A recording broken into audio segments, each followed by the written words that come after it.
Alright, everybody, welcome to Wrestling Rants and Reviews. This is Big Mike, and this is your day in wrestling history for June the 7th. Got a lot of stuff going on today in wrestling history, so I'm going to get right at her. And first of all, let me say I'm sorry I'm getting it out there kind of late. It's after lunchtime. It's not very often I'm this late getting it out, but I had to hit up Walmart this morning for a couple quick pickups, and I'll be sharing those later in another video. So let's get at her with this day in wrestling history for June the 7th. Bit of a trivial note, Antonio Inoki wins the New Japan Pro Wrestling MSG League, defeating Stan Hansen in the final.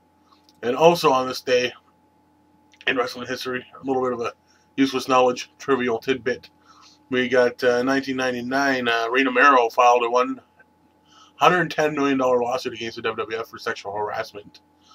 So,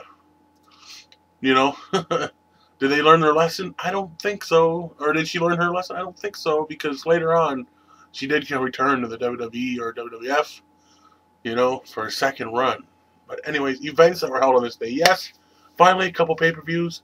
It's been slow the last few days, but we're moving on, and we're going forward with WWE Insurrection in 2003. It was a Raw exclusive event, and it was held in Newcastle, England. And we've seen the likes of Jazz defeat Trish Stratus to retain the women's title. Christian defeated Booker T to retain the Intercontinental Champion. RVD and Kane defeat La Resistance. Rene Dupree and Sylvie Rane to retain the World Tag Team Championships. And Triple H defeated Kevin Nash in a street fight to retain the World Heavyweight title. Sorry, once again, on to the Coke Zero, folks. That's why I'm not a little gassy. But if you can support it, support the black can. It's a good shit for you, and it's a little bit healthier as well. That's good shit. Anyways, moving on, another event in 2009, WWE Extreme Rules marked the start of WWE's new match-specific pay-per-view. So it was held in New Orleans, Louisiana. Kofi Kingston defeated MVP, William Regal, and Matt Hardy in a fatal four-way to retain the United States Championship. He kept a hold of that. Kofi Kingston didn't. Way to go, Kofi. We see Chris Jericho defeat Rey Mysterio in a no-holds-barred match. That's right, to win the WWE Intercontinental title. Tommy Dreamer defeats Christian and Jack Swagger in a triple threat match to win the ECW title. Had Dreamer lost, he would have been fired. Santino Marella defeats Vicky and Chavo Guerrero in a handicap match to retain the title of Miss WrestleMania. Batista defeats RKO Randy Orton in a cage match to win the WWE title. Wow, a lot of title changes on this day. Just in this event. Wow. Jeff Hardy defeats Edge in a ladder match to win the World Heavyweight title. Holy crap.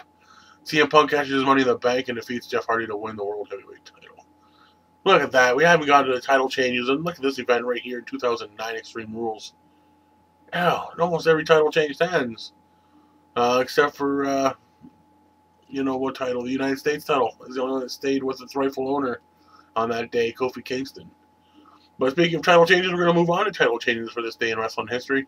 Remember, the previous ones mentioned will not be mentioned again. Look at that, $20. Loaded.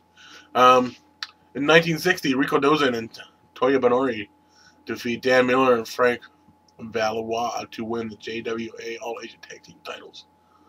1969, the mentor of HBK, Shawn Michaels, Jose Lothario, defeats Johnny Valentine to win the Texas Heavyweight title. 1973, Dennis Stamp and Dewey Robertson, rest in peace, Dewey, local Canadian right up the road from Hamilton, Ontario. But anyways, Dennis Stamp and Dewey Robertson defeat Rip Tyler and Eddie Sullivan to win the TSW United States Tag Team titles. 1978, Paul Jones defeat Baron Von Raschke to win the NWA Television title. And in 1982, we've seen Sergeant Slaughter defeat Wahoo McDaniel to win the NWA United States title. Moving on, birthdays for today. We want to wish a happy birthday to WWE Hall of Famer, superstar Billy Graham, who turned 68 years young. Howard Finkel turned 61, and former WWF and TNA World Champion Mick Foley turns 46. Wow, how about that, eh? Mick Foley, a big 4'6". I'm just having a quick look over here, see if there's any birthdays that I missed that I don't know of. No.